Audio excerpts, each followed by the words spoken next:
Porque mesmo Jesus nos mostrando nitidamente que a vida continua, nós, ao longo dos anos, fomos modificando esses ensinamentos como tantos outros. Pela dureza dos nossos corações.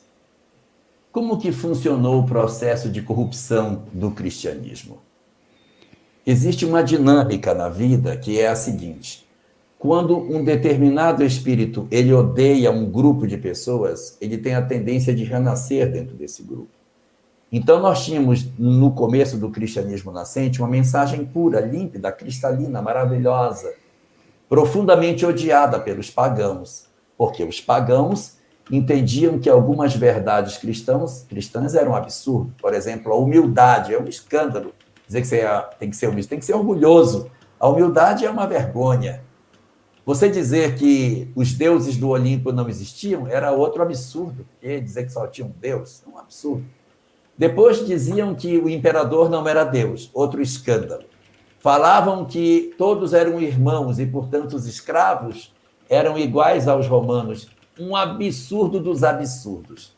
Então, por conta disso, conta o livro Paulo e Estevão, que eles entendiam que essa falta de reverência dos cristãos aos deuses é que promoviam as secas, as alterações climáticas. Tudo que acontecia são os cristãos. Eles não adoram os deuses, por isso que não está chovendo.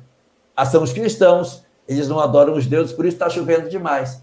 São os cristãos, ele está muito frio por causa dele, está muito quente por causa deles. Era transferido para eles todas as circunstâncias que aconteciam na vida por eles não adorarem os deuses. Então, a perseguição aos cristãos se movia por isso. E foi criando-se um ódio muito grande dos cristãos pelos pagãos. Qual foi a consequência disso? A consequência espiritual é que se você odeia, você cai para dentro. Eles odiaram tanto o cristianismo que a solução da lei de causa e efeito é renascer dentro daquele grupo que você tanto odeia para tirar as diferenças. Vai corromper o cristianismo? Vai corromper o cristianismo, mas vai solucionar o problema dessas almas endurecidas. Se o Cristo dissesse, olha, vocês estão perturbando muito o cristianismo, vocês vão nascer lá no budismo, que para não misturar aqui, que essa doutrina é minha, me deu muito trabalho de fazer, vocês não vão atrapalhar. Não, ele não tem esse tipo de personalismo. Ele quer a transformação das almas. Então ele pega todos os que odiavam o cristianismo e encarna dentro da doutrina. O que foi que aconteceu? É igual você jogar água fria na fervura. O cristianismo, que deveria contaminá-los positivamente e fazer com que eles aprendessem o bem, não teve forças. E eles, então, entraram nessa doutrina e, ao invés de se transformarem positivamente, como alguns deles fizeram, como alguns deles aproveitaram, uma boa parte fez o contrário, contaminou negativamente o cristianismo. Então, a intolerância que existia nos pagãos passou para dentro do cristianismo.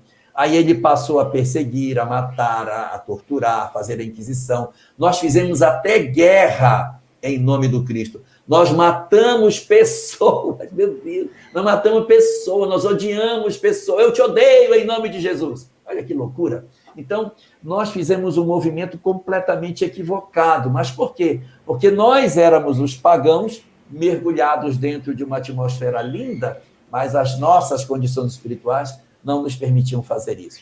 Passamos um tempo muito longo fazendo esse monte de bobagem, até que a gente começou a despertar.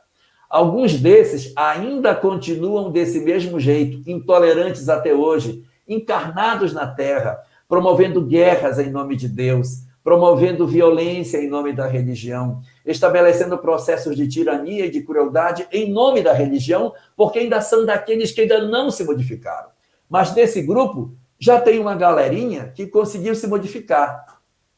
E esses que se modificaram dizem assim: quando eu fui da Igreja Católica, eu fiz muita besteira. Nossa, eu trabalhei na Inquisição. Eu torturava pessoas. Mas hoje eu sou espírita. Então, o que está acontecendo? Deu certo o plano. Deu certo. Porque se esses pagãos não tivessem tido essa imersão no cristianismo, hoje talvez eles não tivessem se modificado. Foi essa aposta na transformação que o Cristo fez que resultou em 2000 anos na mudança de almas profundamente endurecidas como nós. Então, por que o cristianismo se corrompeu? por amor de Jesus por todos nós.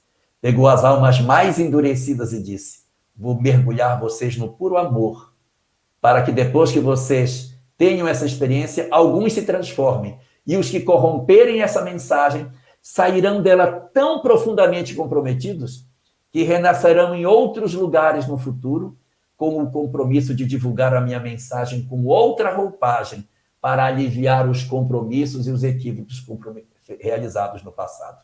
E é assim que as coisas aconteceram, e hoje nós estamos revendo o cristianismo na sua forma rediviva.